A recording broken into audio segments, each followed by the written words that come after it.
75 laps, the distance 30,000 to win. We're underway in the Peach State. Marlar's going to lead him into turns 1 and 2. Jonathan Davenport will have the top side off turn 2. They'll both get a run. Jonathan Davenport, will he take the momentum? He will not. He'll go right behind Mike Marlar into turns 3 and 4. Lap number 1, who's it going to be? Davenport down low, Marlar up at the fence. Lap 1, Mike Marlar, Tennessee over Georgia, leads lap number 1 with New Mexico back in third for Garrett Alberson. Side by side for the lead down the back. Straight away they go. It'll be Davenport on the bottom. Now he chooses to float to the top side. Marlar's going to slide up the racetrack. Davenport's going to get the run. They're nearly side by side. Lap 2, give it to Marlar again. Meanwhile, Davenport with a slider for the lead. Marlar turns back down the hill. Can he get there out of 2 down the back straightaway? For now, Davenport has the lead off into 3 and 4. Who's going to lead lap number 3? Marlar flirts with the concrete. Lap 3, you got a new leader. Jonathan Davenport to the top spot over Mike Marlar. But right now, the 49 to Jonathan Davenport is showing the way. Davenport leads the way. We'll do a Bobby Pierce check. He is back in 15th, 7 laps in, 68 to go. Again, he's going to do better than 7th or better if Davenport is able to win this one here tonight. Ooh. Meanwhile, that race between Huddy and Turbo is something special. Yeah, Hudson O'Neill and Tyler Erb got together down the back straightaway. They're side by side again down here into turns 1 and 2. As we get ready to split it up, you'll see Bobby Pierce on the right side of your screen. He's in 15th right now, following Dylan Knowles. And 28 laps complete for Jonathan Davenport off into 1 and 2. And we got a spinner down the back straightaway, and he's going to get it turned back around, but not before the caution comes out. Devin Moran, that car went for a spin down the back straightaway. And the 99 car checking the nose of Devin Moran. He will reblend in behind Ricky Thornton Jr. because he did again a 360, kept going. He trying to get the win and the title. We're back underway. Davenport will lead us to the flag stand. Tyler Erb will have that second spot. He'll own that spot down into 1 and 2. Alberson to the top side. Marlar on the bottom. Here comes Alberson. He's going to get a run. He'll look to the inside. Nope, Tyler Erb cut him off. They're still nearly 3 wide going into turn 3. Oh, man, this racetrack's fantastic right now. Man, it is amazing watching these guys go around it. 3 wide off of turn 4. 29 on the board. Davenport, your leader. Turbo to second, but here comes Alberson. He's bringing Marlar and Overton with him. Indeed, and there you see Marlar go to the bottom with Brandon Overton on the top side. Here comes Ashton Winger. He'll slide over the nose of Hudson O'Neill. Oh, and Trey Mills and Sam Seawright are both into the outside retaining wall, and the Midwest Sheet Metal caution flag will fly. The fuel load burns off. How does it affect the handle? Oh, man, they flare out every single direction on the restart. We're back underway. Davenport takes him off into 1 and 2. Alberson in second. Overton's going to rip the cushion up top. Turbo down low. And look at Brandon Overton to the run. He gets off at turn number 2. Sure did. He's seen that door open, and he went after it. Brandon Overton's going to take the 3rd spot. Everybody else slicing and dicing behind him. Mike Marlar to the inside of Overton. 4 cars under a blanket. Turbo through the middle. Oh, man. The racetrack's really good right now. And now Overton goes to the cushion. Turbo, that restart didn't do him any favors. He falls back to as far as 5th right now. He's going to work to get his feet back under him. Meanwhile, Brandon Overton's got a hot rod. He's up to 3rd, and now he and Turbo are going to go at it. Marlar's right there. Overton slips by. So right now, Bobby Pierce runs back in 8th.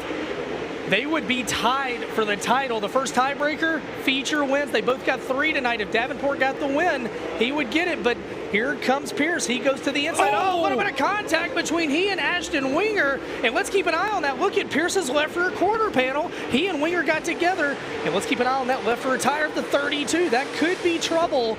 Oh, my goodness. Meanwhile, Davenport goes back to work on lap traffic. He goes around Clay Stuckey. Yeah, and on the front straightaway, Dylan Knowles has got his hand out the window. Ricky Thornton Jr. is going to almost get to the back bumper. That? Holy smokes. Wow. You'll see Dylan Knowles. He's slow on the front straightaway. Got his hand out the window right here.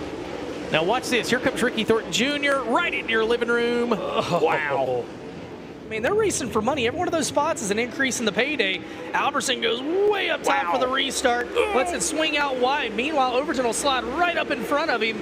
And now Turbo alongside of Overton. Not a good restart for Alberson down the back straightaway. Oh, Marlar's going to squeeze it in there. Turbo says, I don't know about that. And there's cars headed every direction. And if you're Bobby Pierce, you think, I'm going to stay right on the bottom. And he's going to try to go for 3rd. Pierce will go from 7th to 3rd out of 4. What a move as they bottlenecked up the racetrack. Pierce worked the low side. Yeah, 4 wide at the flag stand that time. So much for saving once you got to where you need to be. Bobby Pierce wants to add a $30,000 payday to his resume. It's him and Tyler Erb sliding down into turns 1 and 2. Here comes Hudson O'Neill once again. Bobby Pierce started back in 19th, trying to get 2nd away from Overton, chasing Jonathan Davenport down the back straightaway. Overton looks to the inside. Oh, a little bit of contact with Overton and Pierce. No harm, no foul. We stay clean and green. That was nearly disastrous as Huddy O'Neill go to second. Pierce back to third, and hard into the wall. Brandon Overton, and he collects a couple of more as Brandon Shepard comes by. Oh, look here. Right in the door panel. Shades of Bristol. Tony Stewart throwing the helmet at Bristol. Remember that? And getting word, Bobby Pierce has got a flat tire on the 32 car. Left rear is down on the 32. Brandon's going over to get a waiting in there. Well. All right, well, they got a.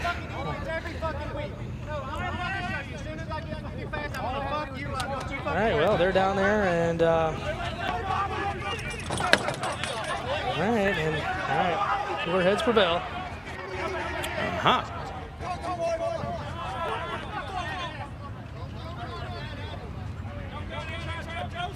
And here we go, we're back. All right, so we'll get them separated. Trying to get Bobby Pierce back out there again, trying to get a new tire on that race car. Hey man, it's been a while since we've been green flag. We'll see if anybody's car is under that sitting of air pressures, different things that affects them. Going off into 1 and 2. Davenport heads up top, Turbo through the middle. Huddy down low. Hudson finds some traction on the low side. Here comes the 71 car going after the 49. Tell you what, here comes Mike Marlar into the fence, and Mike Marlar gets too high, and he will ride the fence at turns 3 and 4. Man, oh man, he was flying off turns 1 and 2. Davenport's been in charge since lap 3, and it's been chaos, but behind him. We'll see if we can get 22 green flag laps clean to wrap this one up as Huddy and Turbo, like they were leaning on each other a little bit. No harm, no foul. We'll stay green through turns 1 and 2. Meanwhile, Albertson steps to the outside. He goes around Devin Moran as Gustin gets shuffled back to position at number 6. Yeah, he's going to get shuffled back, but here comes Tyler Erb door to door with the 71 of Hudson O'Neill. Erb's going to take the spot. Meanwhile, Bobby Pierce up to 10th. He goes to work on Ethan Dotson, slider through turns 3 and 4. That's for position number 9. Laps ticking away, 15 laps to go here tonight. Oh, we're going to have several of your front runners tangle, and that will draw the Midwest Sheet Metal caution. Indeed, Jonathan Davenport will lead us back to the green. 60 laps in the books. We're back underway. It'll be Davenport, it'll be Hudson O'Neill, and Tyler Erb into turns 1 and 2. Tyler Erb's going to throw the Hail Mary right through the middle of the racetrack, and he'll try to go around Huddy on the outside. Huddy's been getting some real good bites on the bottom on those restarts. Huddy back in front of Turbo. He'll slide up the racetrack, and that allows Davenport to pull away from them all. Meanwhile, Gustin's going to come after Turbo for the 3rd spot. As he works off of turn number 4, Allgaier Performance, 1 to go, one more time around the speedway for Jonathan Davenport. Yeah, Jonathan Davenport won last night. He came into the weekend knowing he needed to win. He needed to do the best he can, and down into turns 3 and 4, he will become the next to add their name to the Peach State Classic win list. It's the Peach State driver, Jonathan Davenport, sweeping the weekend at Senoia. Second at the line, drag race back. Who's it going to be? How about it for Ryan Gustin? Hudson O'Neill comes home in 3rd. Tyler Erb in 4th. Ricky Thornton Jr. comes home 5th, Bobby Pierce in 6th, and with that, unofficially, the champion of FloRacing Night in America by 6 points over Jonathan Davenport.